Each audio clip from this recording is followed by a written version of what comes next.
ساعت از نیمه شب گذشته و اینجا درب 32 که از این طرف میشه به سمت روضه رضوان رفت، البته تا محدوده کنارش.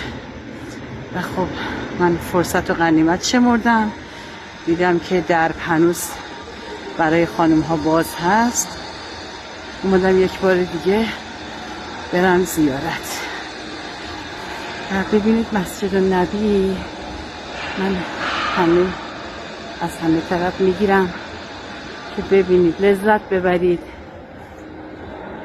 همینقدر فضا اینجا سبکه، انگار تمام فضای اینجا رو بال فرشته ها پر کرده و ما رو زمین راه نمیریم.